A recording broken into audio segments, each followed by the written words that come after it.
Ya, saya bergaul dengan orang-orang yang nggak benar. Akhirnya saya rampok sepeda motor, saudara. Ya, kalau saya curi di Pekanbaru, saya jual di Medan.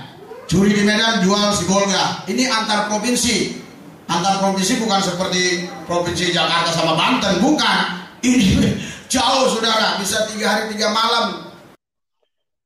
Assalamualaikum warahmatullahi wabarakatuh. Berjumpa lagi dengan saya, Dr. Akal ya, di channel kesayangan kita, Debat Panas. Channel yang menyajikan informasi seputar dunia debat yang panas dan cadas.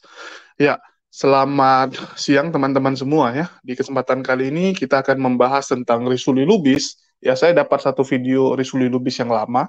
Ya, ini satu video yang sangat keren. Ya, ini adalah video yang menceritakan sejarah atau kisah hidup dari Risuli Lubis. Ya, jadi Risuli Lubis mengatakan bahwa dirinya itu adalah murtadid.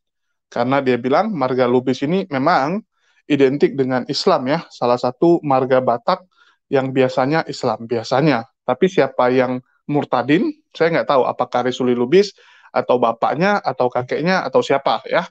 Jadi yang pasti kalau di kesaksian ini Risuli Lubis mengatakan dia murtadin.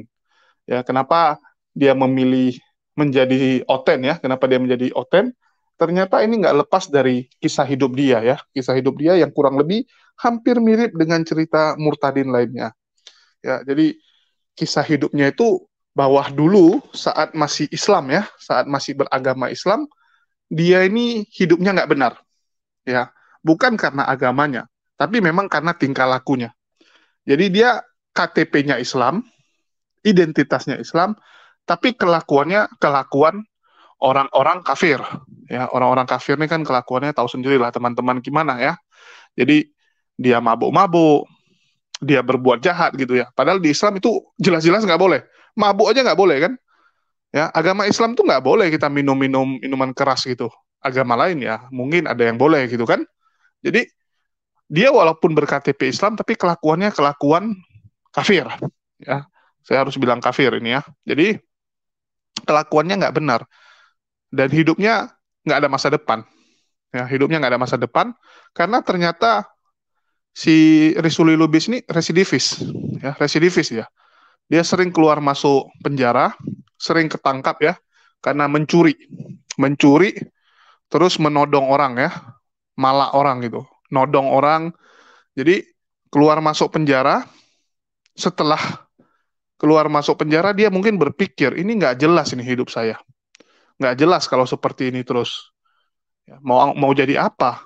Apalagi dia mungkin melihat preman-preman atau penjahat-penjahat yang lebih senior gitu kan, penjahat-penjahat yang lebih senior, hidupnya begitu-begitu aja, sampai tua begitu-begitu.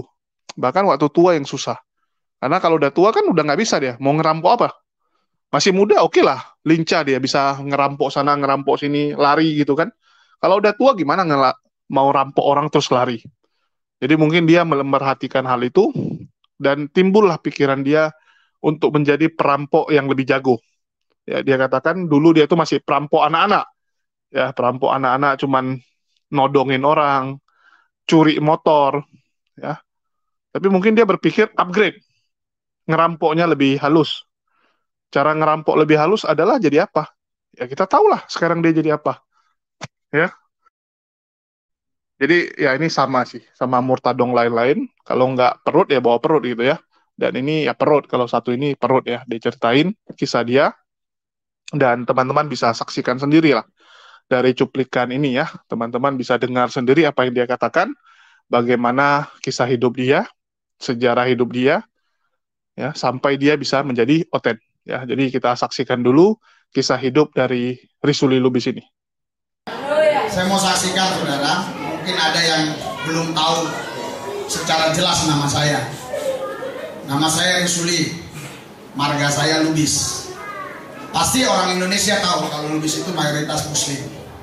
Memang sejak kecil ayah ibu saya mengajarkan 5 rukun Islam. Yang pertama itu mengucap 2 kalimat syahadat. Asyhadu an la ilaha illallah wa asyhadu anna Muhammadar Rasulullah. Jadi kalau orang buat-buat itu nggak pasti mengucapkannya. Jadi ada Tuhan selain Allah dan Muhammadlah satu-satunya utusan Allah. Yang kedua, sholat 5 waktu sehari semalam. Ya, itu saya lakukan, saudara. Yang ketiga, puasa bulan Ramadan. Sejak kecil saya sudah dididik puasa, sejak kelas 1 SD ya. Sudah dididik puasa ya. Jadi sahur jam 3:30 ya, buka jam 6. Kalau di kampung Beduk, ada kampung tertentu kentong yang bunyi tong-tong, karena sekarang sudah zaman teknologi, biasanya di televisi Allahu Akbar, Allahu Akbar. Itu buka puasa ya. Allahu Akbar, Allahu Akbar. Bapak ini berani nih pendengaran kemana-mana, nggak apa-apa. Saya selamat, Anda nggak tahu keluaran. Haleluya. Ada di pagari Kristus. Haleluya. Ini kedengaran kemana-mana, saudara. Anda di luar dengar, ini kan vlog. Waktu saya usia 20 tahun, saya selesai sekolah di Muhammadiyah. Itu sekolah Islam ya, yang boleh dikatakan 80% itu mengajarkan tentang Al-Quran, saudara. Ya, lainnya baru ilmu pengetahuan umum. Tapi itu tidak membuat hidup saya berubah. Ya, saya bergaul dengan orang-orang yang nggak benar. Akhirnya saya rampos sepeda motor, saudara. Ya, kalau saya curi di Pekanbaru, saya jual di Medan. Curi di Medan, jual di Bolga. Ini antar provinsi. Antar provinsi bukan seperti provinsi Jakarta sama Banten, bukan. Ini jauh, saudara. Bisa 3 hari 3 malam, 2 hari 2 malam itu sepeda motor itu baru nyampe ke tempat tujuan. Kalau curi Pekanbaru sampai ke Medan itu bisa 2 hari 2 malam, 3 hari 3 malam. Ya, yang beli tentara, karena waktu itu tentara itu, saudara, punya kuasa yang luar biasa. Jadi polisi-polisi nggak berani ya tanya-tanya surat-surat. Jadi sepintar-pintar tupai melompat, sekali-kali ketangkap saya dihukum, saudara. Waktu itu setahun 10 bulan di penjara Labuan Rumpu Asahan. Bebas, saya diusir orang tua saya. Orang tua saya bilang, daripada polisi nanti cari-cari kamu pergi saja dari tempat ini. Saudara, saya ke Jakarta. Di Jakarta cari kerjaan sana sini nggak dapat. Akhirnya tahun 1988 Citraland belum ada, Taman Anggrek belum ada, Terminal Grogol belum begitu, belum ada jembatan layang. Dekat situ ada Pakter, ya jual minuman keras. Ya, kalau kita kan tadi minum yang cair wajar, tapi mereka orang-orang yang luar biasa, bukan orang biasa, karena yang keras kan bisa diminum. Biasanya yang keras itu harus dikunyah, tapi ini bisa diminum, luar biasa. Saya harap Anda cerdas, amin. Haleluya. Karena ada 3 orang nonton stand up komedi, saudara ya. Wah, yang 2 orang ketawa, yang satu diem. Selesai stand up komedi 1 jam, yang diam tadi ketawa sendiri.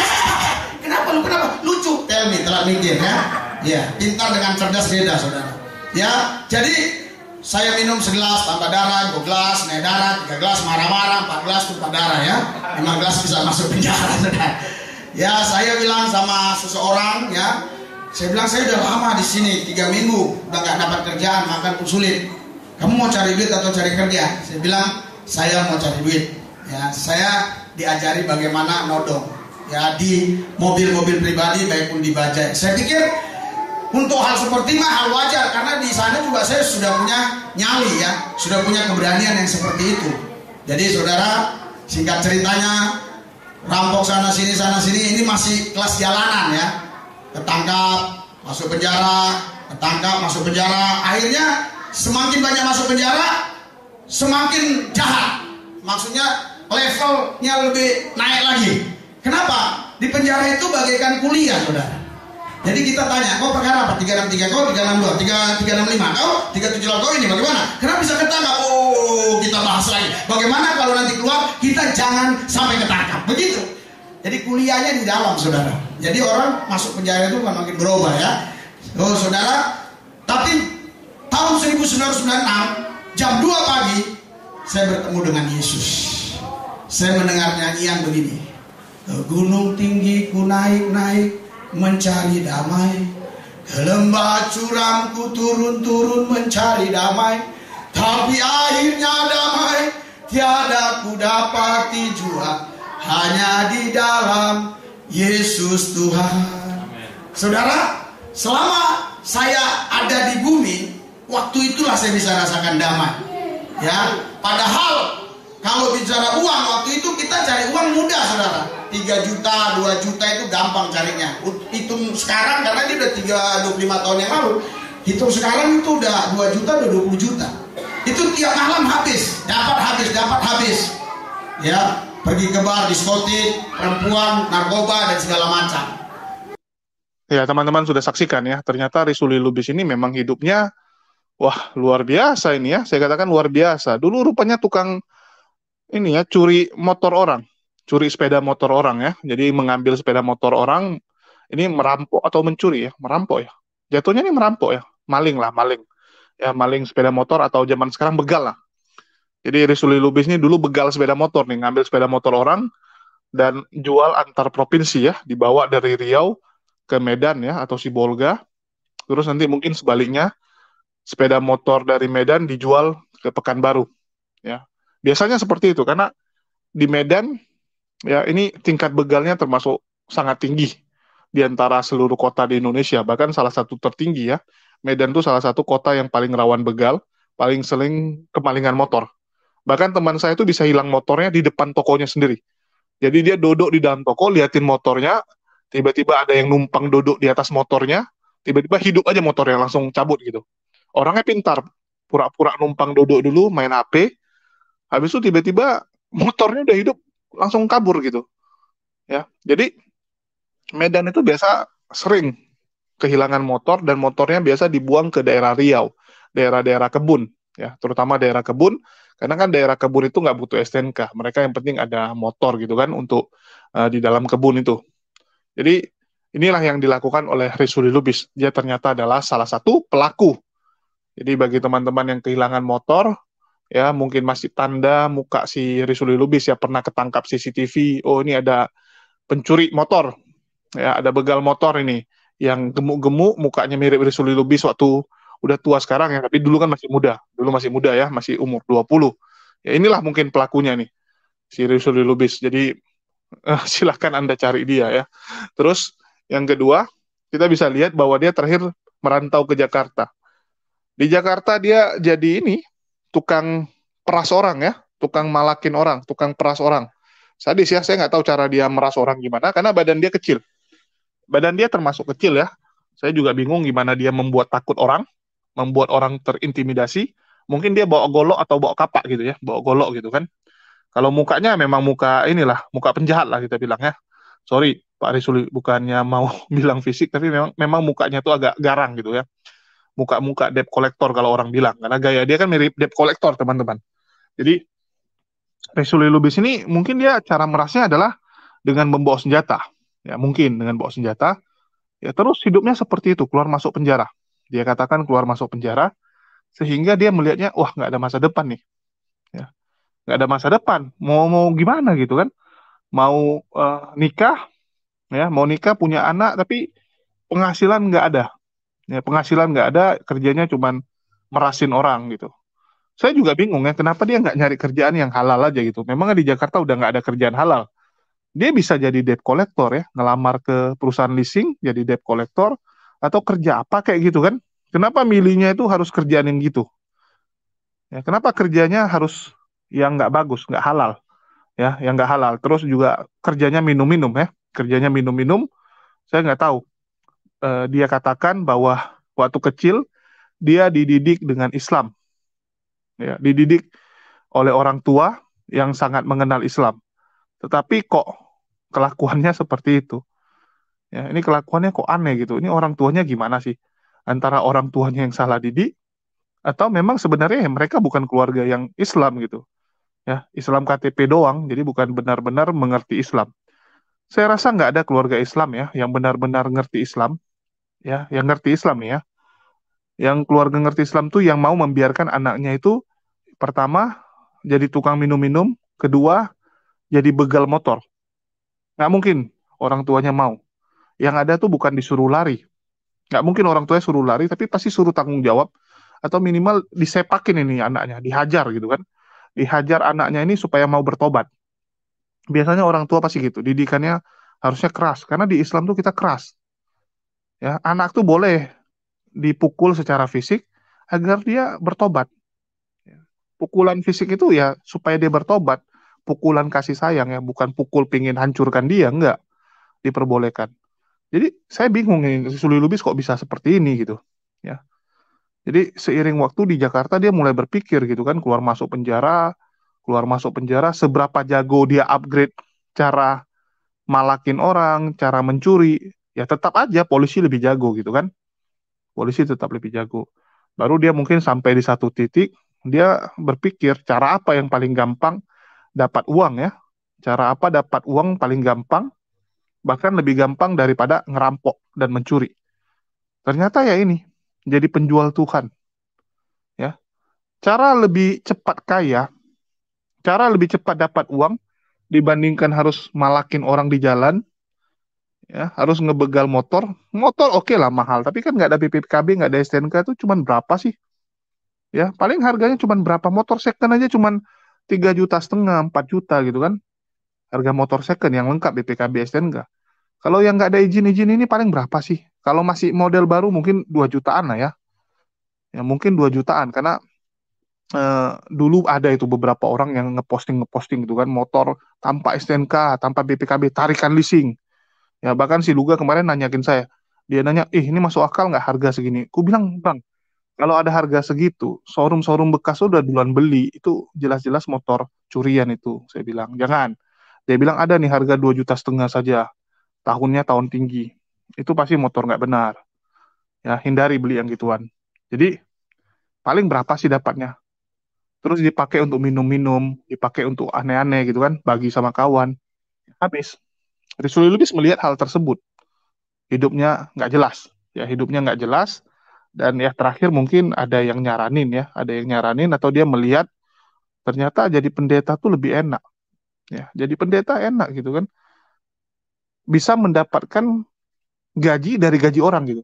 Jadi jemaatnya bergaji, dia yang bergaji juga. Ya, jadi kita nggak capek-capek gitu. Kita nggak perlu capek-capek, cuman modal bacot sana bacot sini, koar sana koar sini, doain orang, orang nyerahin gajinya baik-baik. Ya. Kalau meras orang, kita kan mintanya secara kasar.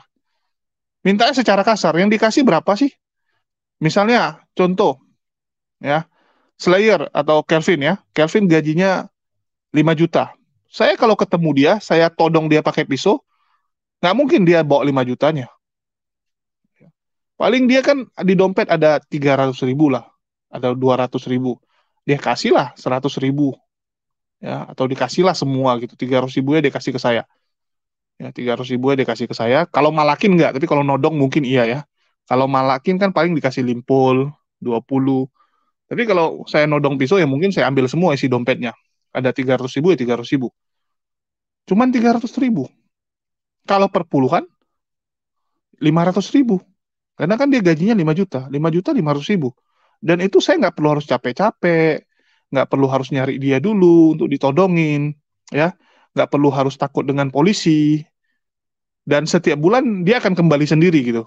Kalau malakin kan paling saya ketemu Kelvin sekali gitu kan. Bulan depan nggak ketemu lagi. Dia pasti akan hindari tempat dia yang dianggap rawan. Yang dia lihat, wah ini daerah-daerah penjahat ini, nggak mau lagi dia lewat situ. Tapi kalau per puluhan, tiap bulan dia yang nyetor sendiri, nggak perlu dipaksain. Inilah bisnis atau pekerjaan yang Rizuli Lubis lihat, wah ini lebih enak daripada jadi penjahat. Ya, jual Tuhan ternyata lebih untung. Nah, disinilah Rizuli Lubis mulai banting setir ya, yang sebelumnya seorang penjahat, ya, yang sebelumnya tukang rampok, tukang nyuri motor, berubah menjadi pendeta, ya, berubah menjadi pendeta yang menjalah manusia. Inilah serunya ya, karena pekerjaan pendeta atau pastor ini kan penjalah manusia, menjalah manusia gitu kan. Yang dijala bukan manusianya, isi dompetnya, isi tabungannya yang dijala sekalian. Jadi seru ini, ya, manusia yang dijala, ditangkap, diambil dompetnya, dilepas lagi manusianya. Nah, itulah julukan penjala manusia itu. Jadi kita jalain manusianya, dapat manusianya kan, ya, ambil dompetnya, lepasin lagi dia, biar dia nyari lagi. Nanti besok tangkap lagi, ambil lagi. Nah, inilah penjala manusia yang benar-benar tuh continue terus. Yang penting harus dapat manusianya. Yang penting kan harus dapat, jangan jadi gereja yang nggak ada ininya, nggak ada dombanya. Kalau nggak ada dombanya ya rugi gitu kan, gagal. Ya, kalau gerejanya cuma 3 orang, 4 orang ya nombok lah kamu. Operasionalnya nggak nutup. Jalannya tuh harus banyak. Ya, itulah jago-jago buat jala. Supaya jago buat jala apa? Ya pandai-pandai. Ya, harus pandai-pandai. Kalau nggak pandai buat mujizat, ya mujizat palsu, nggak pandai sandiwara gitu, ya harus pandai ngomong. Kalau nggak bisa pandai ngomong, ya pandai menghujat aja gitu, hujat aja gitu. Kalau hujat kan semua orang bisa lah maki-maki gitu kan. Jadi pilihan di Oten tuh cuman itu aja gitu. Pilihannya ya gitu-gitu aja lah. Pendeta itu terkenal ya karena beberapa hal. Pertama, pendeta tersebut mungkin jago buat sandiwara mujizat sama kayak Pastor Andi Simon, rame dia. Ya, dia jago yang gitu-gituan. Terus yang kedua, jago khotbah, jago ngomong. Omongannya tuh masuk ke dalam diri orang gitu ya, dalam hati orang. Kayak Gilbert Lumondong. Ya, orang dengar senang gitu sama dia. Banyak sih gitu yang pendeta-pendeta gitu kan. Orang kalau dengar dia ngomong, tak kenapa orang jadi senang gitu. Nah, itu banyak jemaatnya. Atau yang ketiga, ya hujat aja gitu. Sama kayak yang dilakukan oleh Bang Udin. Hujat sana, hujat sini gitu kan. Jadi menghujat itu pun ya bisa juga gitu. Kalau Saipudin disuruh jelasin khotbah kekristenan, tidur orang. Biasa aja dia ngomong. Nggak menarik. Ya. Saipudin tuh kalau di gereja, saya udah lihat ya beberapa kali dia bawa khotbah, kalau dia jelasin tentang Kristen, biasa. Paling dasar punya. Ya, itu khotbah dasar ya. Khotbah yang sangat dasar yang semua orang juga bisa. Jadi nggak menarik. Karena orang pingin dengar sesuatu yang berbeda. Kalau yang kamu bilang itu sudah pasaran, orang malas ya. Ah, itu-itu aja. Tiap hari ngomongnya itu-itu aja, bosan. Nah, dia menampilkan sesuatu yang beda, hujatan. Begitu dia di dalam gereja menghujat Islam. Ya, dan saya ada beberapa videonya, walaupun dua videonya sudah kena strike ya. Dua video khotbahnya Saipudin di gereja, kena strike. Yang lain saya tutup langsung. Supaya jangan sampai kena strike lagi, saya tutupin, saya jadikan privasi. Ya, saya jadikan privasi, saya simpan aja. Dan itulah khotbahnya si Saipudin. Begitu dia nyerang Islam, wah di Islam begini-begini, penonton langsung ketawa. Penonton langsung senang ya. Itulah yang terjadi, penontonnya memang senang yang gituan. Ya mau gimana? Ya, inilah kacaunya ya. Kacaunya kalau ada pendeta-pendeta seperti ini. Dan Resuli Lubis ya kurang lebih sama. Dia bungkusnya cuma lebih halus. Ya, dia mencoba semua lah. Dia udah pernah tes buat mujizat. Ya, dia udah tes juga khotbah kekristenan.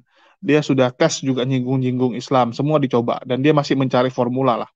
Kalau si Risuli Lubis ini dia masih mencari jati diri, dia mau condong menjadi pendeta yang seperti apa. Tetapi secara ekonomi dia sudah naik. Ya, dia sudah bisa beli mobil, beli rumah, beli semua gitu ya. Tapi dia yang hebatnya masih bisa tidur di jalan. Saya salutnya itu. Walaupun dia sekarang udah parlente, sudah kaya, tapi kalau disuruh tidur di jalan masih mau. Nah, bagus ini. Ya masih bagus gitu. Kalau Saipudin mana mau lagi dia. Kamu kasih baju murah udah nggak mau pakai dia. Karena dia merasa kelasnya udah beda. Ya, disuruh tidur tempat-tempat yang nggak enak mana mau dia. Kalau Rizuli Lubis masih mau. Ini aja sih kelebihan Rizuli Lubis kalau dibandingkan dengan Bang Udin ya. Rizuli Lubis masih mau turun-turun ke jalan. Ya, mungkin itu aja dari saya. Makasih nih buat teman-teman. Jangan lupa ya ditulis pendapat kalian di kolom komentar dan jangan lupa nanti malam kita sudah takbiran ya. Oke, makasih buat teman-teman semua. Akhir kata saya ucapkan wassalamualaikum warahmatullahi wabarakatuh. Sampai jumpa di lain kesempatan.